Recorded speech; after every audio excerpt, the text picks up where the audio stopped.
any other state, also look at how do you build relations with another unit maybe in Cambodia. Because if you export from Cambodia into US or to Europe, you don't have to face those barriers. So it's called anything but arms the rules. So these LDC countries, if manufacturing occurs from them, similarly in Africa. So the thing is, but this is not the right time to spend too much on explaining all those. But the bottom line is there are locational advantages that Indian companies should exploit and see that they can really become global companies, create more value. The other thing I would like to share is about the fact, we have, Exim Bank has an office in Myanmar and another in Singapore. And we opened this office in Myanmar really to encourage more business. I think Mr. Seshadri ji will speak at length on Myanmar. I just wanted to tell that we had 20 operative LOCs in the CLMV regions. And with 3 LOCs were in Cambodia for $65 million for construction of electric transmission lines. And of course, this is pretty old. Many of these projects have completed in Lao PDR. There are 4 lines of credit of $155 million. And in Myanmar, there are 9 lines of credit. We've also supported the Myanmar Foreign Trade Bank for a range of projects on railway infrastructure and manufacturing of vehicles. And new lines for Vietnam, we have recently encouraged Vietnam. A $100 million line was given to Vietnam. And so this is an ongoing process. And while this effort would continue, but the real thing is how can industry to industry and how the private sector on both sides of the borders across countries, they build the relationships. So sometimes we feel that it's only government that should build the relationship. Again, to go back to your question, it's about the industry itself. You don't travel to East only for a holiday. You don't go to any of these neighbors just for a few days. You go there with your eyes and ears open, keep looking at business opportunities, and there are a large number of institutions. Exim Bank is one of them. You can approach. We have bank branches in many East Asian countries, and the Bank of India is in Cambodia and Myanmar. Then we have the Indian Overseas Bank in Vietnam. Then United Bank has got a rep office in Myanmar. So I think I'm not talking about Japan and other Asian because there is a special session, but the fact is it's a happening time. Things are moving very fast, and you young guys, when you get out into the business world, look east. But more critically, if you rightly allege that we didn't act, now's your time. Please act east. With that, I'll rest. Thank you, gentlemen. Please.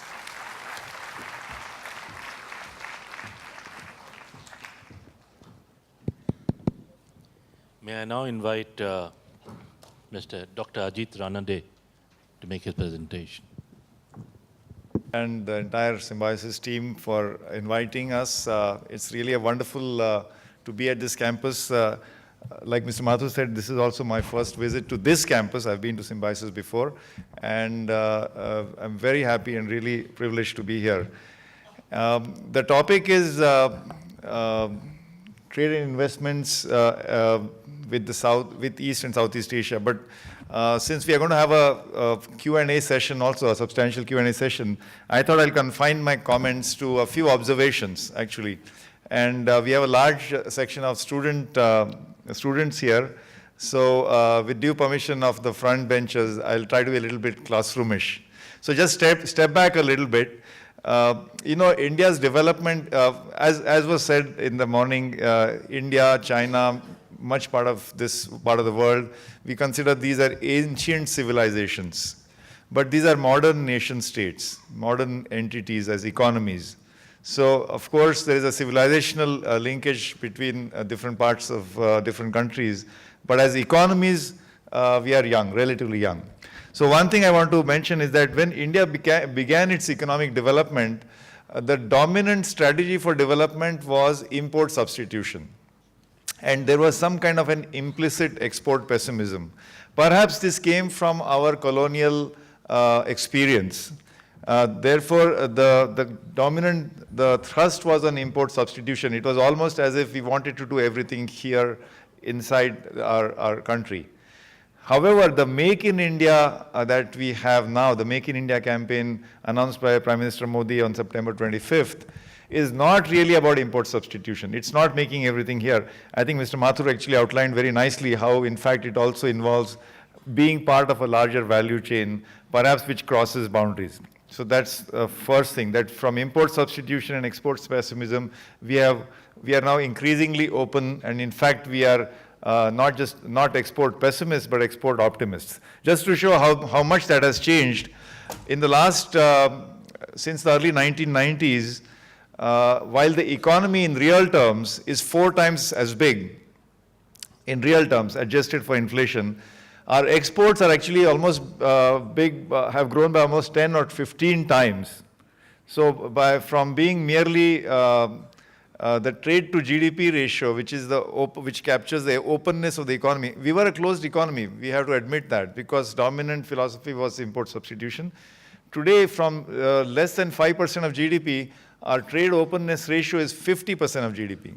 So while our economy has grown handsomely, because the average growth rate over the last 20 years is perhaps 6.5%, but the growth rate of our exports is much more. So in fact, that's a dramatic change, and that's why we are talking today about engaging with the East. Incidentally, looking East was a conscious policy, perhaps led by the MEA, but now it is embraced by not just our External Affairs Ministry, but not just as a policy of external affairs, but also commerce and trade, and of course led by the Prime Minister now. That's one thing. Secondly, look at the way our exports have changed over the last 20 years, and certainly in the last 15 years. Now, of course, for the time being, I'm going to ignore the successful stories of companies like Infosys and Wipro and so on. If you just confine yourself to the goods exported, there's been a decisive shift. The shift has been said by many speakers, from the west to east. Our major trading partners used to be Europe and North America, and today they're all in the east. This actually perhaps echoes a much older observation of the economic historian Angus Maddison, which is not in the context of trade, but he said that, in fact, he has documented that until the 1950s, the share of India and China in global GDP was almost 50%. You see, India plus China make up something like 42-45% of of the world's population, 40%, I think. So if the economic center of gravity and GDP patterns and trade patterns are shifting east, and then it's just simply, we are just going back to a historical balance. In that sense, perhaps the world is becoming more equitable, because of course, ultimately, if we have somewhat equitable distribution of trade and national incomes, you must see that share of GDP, global GDP, is somewhat proportional to the share of population. So in fact, we should be actually heartened by the fact that overall the world is becoming a little more equitable place. And we are seeing that in India's trade patterns. We are seeing that, I'll just mention one number here, that the share of America in our export basket has gone down from, this is in the last 10-15 years, from 25% to 18%. Europe has gone down from 26 to 19%. And Asia as a whole, including China, has grown from 42 to 50%. Now remember, these are percentages. The pie of export itself has grown 12 times. And in that, this shifts in percentages. So of course, one very remarkable fact is that India-China trade, India-China economic relationship is perhaps one of the fastest growing economic relationship in modern times. From nearly zero, about maybe 12, 15 years ago, we now are in the range of a $100 billion bilateral relationship. And this relationship has grown at a fantastic CAGR, compound annual growth rate. In fact, another interesting statistic, which actually is there in the Exim Bank reports, India used to be just in 2000, I think, 2001, India's rank in the countries that China exports to, so India's ranking was number 19. Today, India is ranked number 6. And so that shows the increasing importance of India as an export destination for China.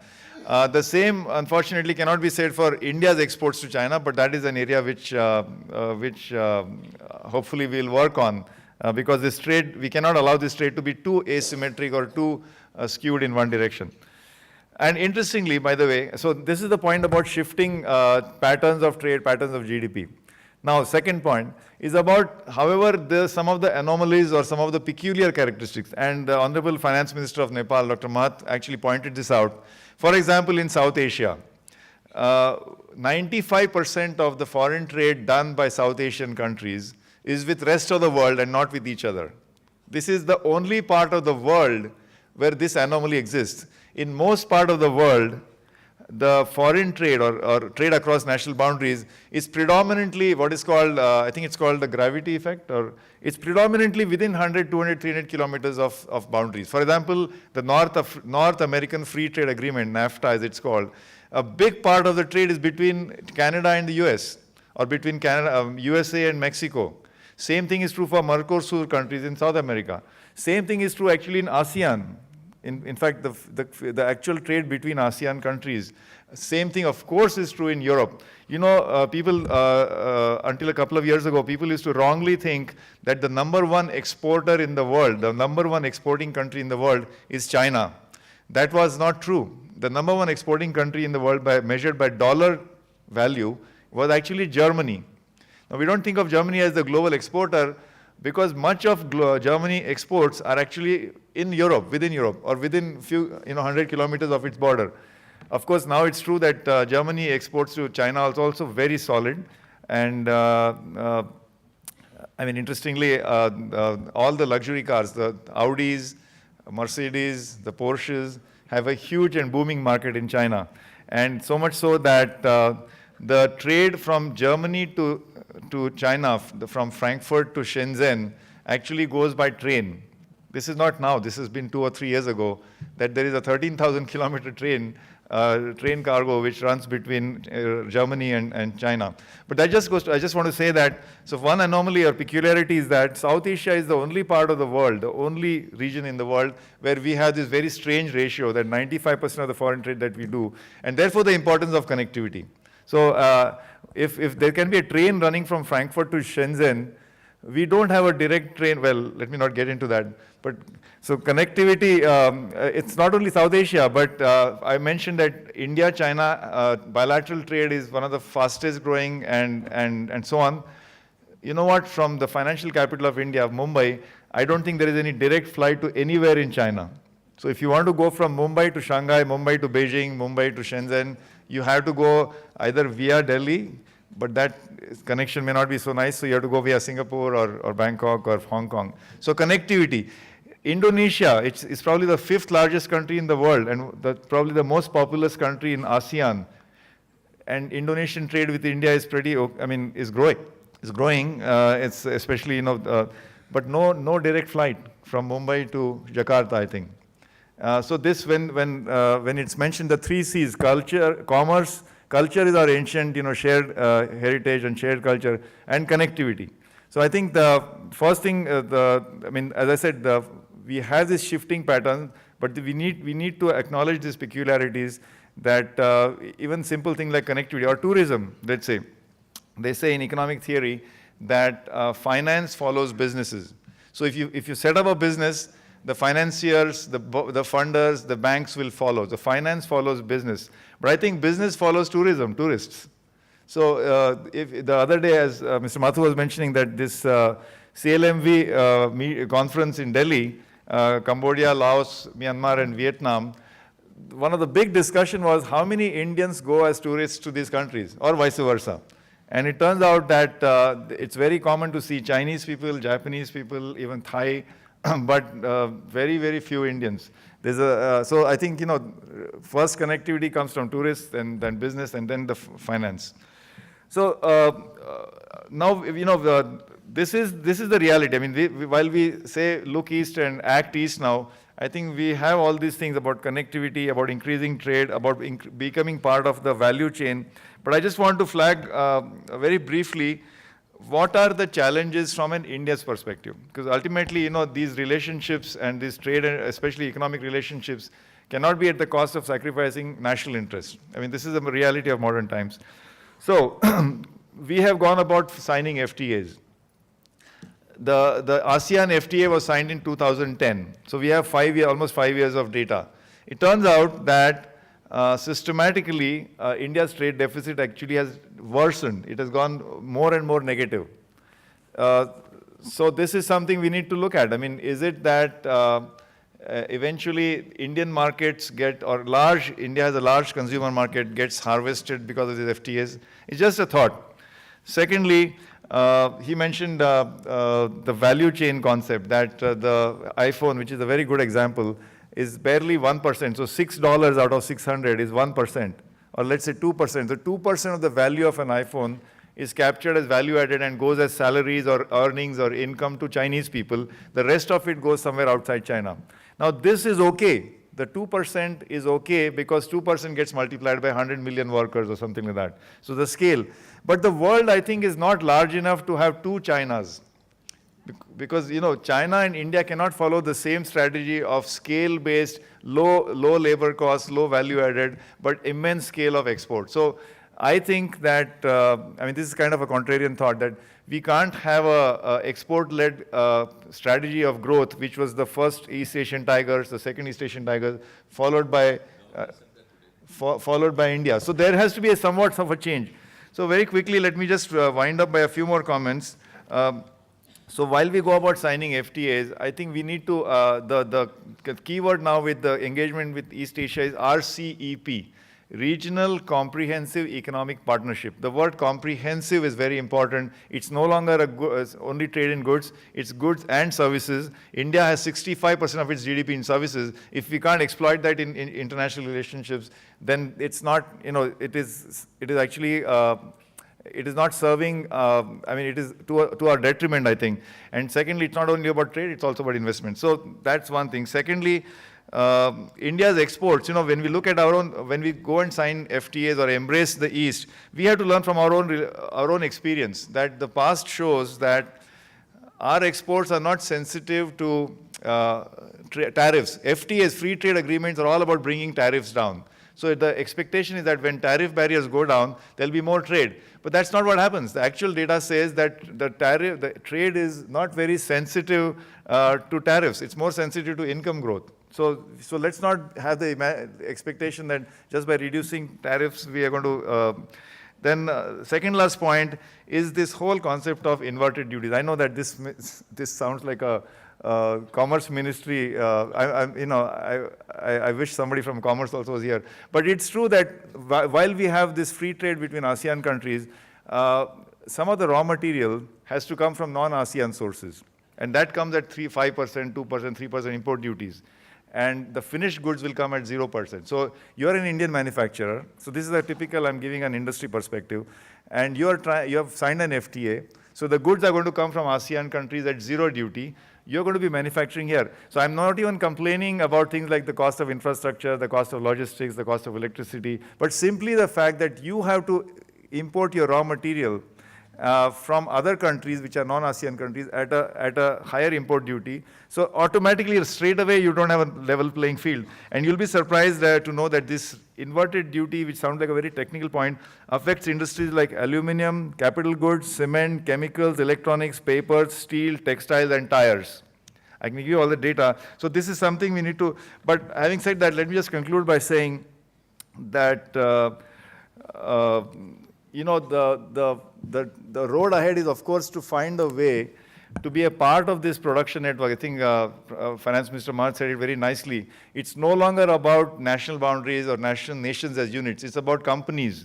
It's about companies and breaking up the value chain in different parts of the world. And it's about production networks. It's about value chain. So we have to find a way to organize our economic relationships in such a way that we can not be, you know, we can benefit from this engagement rather than get these disadvantages of FTAs. You know, so this will call for some rethinking. But one fantastic example was given by Mr. Mahath himself. He said that he was saying that India-Nepal trade, which was opened up in '96, which actually went down again in 2002, can simply be corrected by opening the boundaries to tourism and energy import. So this is the kind of thinking I think we should extend to the ASEAN region. Thank you. Thank you, Dr. Ranade. May I now invite Mr. Radhakrishnan to make his presentation.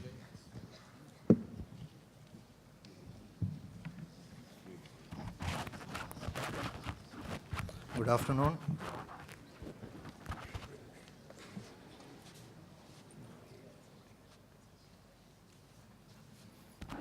Good afternoon. This is the first time I'm visiting Symbiosis, and all the alumni from here are doing extremely well in TVS Motor. There's a small correction. I started my journey from Sundaram-Clayton, but I head now TVS Motor Company. And thanks to Dr. Vidya, such a great institution, thanks to Dr. Majumdar, and sincere thanks from my side to get this opportunity. Definitely, I can't talk like the eminent panel sitting there. I'll be much more practical in terms of what we have done, more in the auto industry. Because I have two purposes. One, this panel. Another purpose is there is a huge target audience for us sitting here. I made a presentation for 20 minutes. Now there is a request from the chairman that we have to cut it down to 10 minutes. I'll try to go through the initial slides pretty fast because my panel members have given you fairly good background about ASEAN, Asian. Practically they have given everything. Whatever I could put together, I've prepared some slides so that it really integrates some of the points which were made by the speakers here. There are a lot of similarities. If you look at this is the structure of my presentation. There are 5 areas I'm going to talk about. I'll go straight away to India and ASEAN. Quite a lot of similarities. If you look at in terms of agro-climatic dependence on agriculture, in terms of the usage of rice, I think there are quite a lot of similarities. Next. This is most important. According to me, this is the most preferred destination. One of my colleagues asked me, I think every organization, every industry has got an aspiration to grow. But it is completely dependent upon the type of population we have. And ASEAN has got the youngest population. And India exactly mirrors this kind of distribution. In terms of status of growth, again, there are a lot of similarities. India is around 6.5 CAGR in terms of GDP. Most of these countries are around 5 to 7 in that band. And if you look at infrastructure, similar situation. If you look at electric power consumption, if you look at savings rate, there are a lot of similarities. I don't want to harp upon the same point what we have seen earlier from the speakers. If you look at urbanization, transportation needs, connectivity, there are no direct flights from India to Jakarta. We have a plant in Jakarta. We have to go through either Singapore. Singapore is the best hub because that is the least time.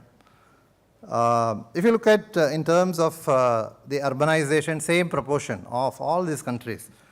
If you go and again look at the most wanted resource, which is the people, I think 2.9 billion, if I add China, out of 6 billion, 50% comes from this region, the red region, while the gray region is so vast.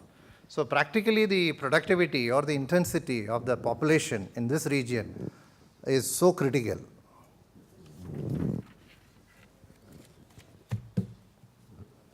I am going to give our experience of being in Indonesia and the neighboring countries.